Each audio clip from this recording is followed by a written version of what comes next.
പത്തനംതിട്ടയിലെ സ്വകാര്യ അനാഥാലയത്തിൽ പ്രായപൂർത്തിയാവാത്ത പെൺകുട്ടി പീഡിപ്പിക്കപ്പെട്ട് ഗർഭിണിയായെന്ന പോക്സോ കേസിൽ DNA പരിശോധനയ്ക്ക് പോലീസ് നീക്കം. അമ്മയുടെയും കുഞ്ഞിന്റെയും രക്തസാമ്പിളുകൾ ശേഖരിക്കും. നടത്തിപ്പുകാരിയും മകനും ഇപ്പോഴും ഒളിവിലാണ്. ആ പ്രായപൂർത്തിയാകുമ്പോൾ ഗർഭിണിയായ കാര്യം മറച്ചുവെക്കാൻ വേണ്ടിയാണ് ഇത്തരത്തിൽ പിന്നീട് 18 വയസ്സ് പൂർത്തിയായ ഉടൻ തന്നെ വിവാഹം നടത്തിയതെന്നായിരുന്നു പോലീസിന് കിട്ടിയ പരാതി. തുടർന്നാണ് പോലീസ് CWC മുഖേന പ്രസവം കൈകാര്യം ചെയ്ത ഡോക്ടറുടെ അടക്കം മൊഴിയെടുക്കുകയും പോക്സോ കേസ് രജിസ്റ്റർ ചെയ്യുകയും ചെയ്തത്.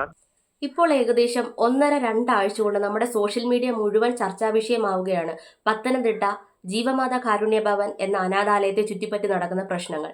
ഇതിനെപ്പറ്റി ഞാൻ നേരത്തെയും വീഡിയോസ് ചെയ്തിട്ടുണ്ട്. എന്നാൽ ഇപ്പോൾ പ്രശ്നങ്ങൾ വളരെ അധികം രൂക്ഷമായിക്കൊണ്ടിരിക്കുകയാണ്. അമ്മമാരുടെ കരച്ചിൽ മിക്ക സമയവും കേൾക്കാറ്. പോലീസുകാരാ നമ്മളോട് പറഞ്ഞേ 2-3 പെൺകുട്ടികൾ ഇവിടെ ഓടിപ്പോയി, നിങ്ങൾ ഇതുവഴി എങ്ങാനും കണ്ടോന്ന്. ഈ പറയുന്ന കാര്യത്തിൽ എനിക്കോ എൻ്റെ കുടുംബത്തിനോ എന്തെങ്കിലും സംഭവിച്ചാൽ അതിന്റെ പൂർണ്ണമായ ഉത്തരവാദിത്വം അവർക്കാണ് എന്ന് വ്യക്തമാക്കി ആദ്യമായിട്ട് അങ്ങ് പറഞ്ഞോളൂ. ഇത് പോക്സോ ആവും, വലിയ കേസാണ്, നിങ്ങൾ അങ്ങ് എന്താ കോംപ്രമൈസ് ചെയ്യും. അവിടുത്തെ അന്തേവാസികളാണെങ്കിലും പ്രദേശവാസികളാണെങ്കിലും മുമ്പ് ജോലി ചെയ്തിട്ടുള്ള ജീവനക്കാരാണെങ്കിലും പല പല ആരോപണങ്ങളാണ് മുന്നോട്ട് ഉന്നയിക്കുന്നത്. ഇതൊന്നും നമുക്ക് വിശ്വസിക്കാനാവാത്ത രീതിയിലുള്ള കാര്യങ്ങളാണ്. എന്നിരുന്നാലും ഈ ഒരു പ്രശ്നത്തെ തുടർന്ന് പോലീസിന്റെ ഭാഗത്തു നിന്നും CWCയുടെ ഭാഗത്തു നിന്നും വളരെ ശക്തമായി തന്നെ അന്വേഷണം മുന്നോട്ട് പോകുന്നുണ്ട്. ഇതുവരെയും ഈ ഒരു കേസിൽ ആരെയും പ്രതി ചേർക്കപ്പെട്ടിട്ടില്ല എന്നാണ് അറിയാൻ സാധിച്ചത്. അതുപോലെ തന്നെ അമ്മയുടെയും കുഞ്ഞിന്റെയും രക്തസാമ്പിളുകൾ ശേഖരിച്ച് DNA ടെസ്റ്റിന് വിധേയമാക്കണം എന്നും ഒരു അറിയിപ്പ് വന്നിട്ടുണ്ട്.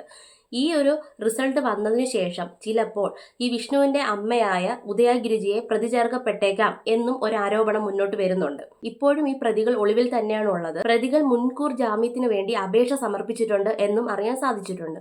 എന്നിരുന്നാലും ആ അമ്മയുടെയും കുഞ്ഞിന്റെയും അവസ്ഥ പറയാതിരിക്കാൻ വയ്യ.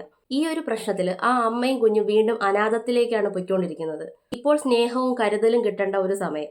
ആ സമയത്താണെങ്കിലോ പോസ്റ്റ്മോർട്ടം ഡിപ്രഷനും വേദനയും ഉറക്കമില്ലാത്ത രാത്രികളും കുഞ്ഞിനെ എങ്ങനെ സംരക്ഷിക്കുമെന്നുള്ള ചിന്തയും അതുപോലെ തന്നെ സ്വന്തം ഭർത്താവിനെ കുറിച്ചുള്ള വേവലാതിയും കാര്യങ്ങളും ഒക്കെ ആയിട്ട് അവർ മുന്നോട്ട് പോവുകയായിരിക്കും. അതൊന്നും കൂടാതെ തന്നെ സൈബർ ബുള്ളിങ്ങും. ആരൊക്കെ എന്ത് തെറ്റ് ചെയ്തിരുന്നാലും ഇപ്പൊ അനുഭവിക്കുന്നത് ആ പൊടി കുഞ്ഞാണ്.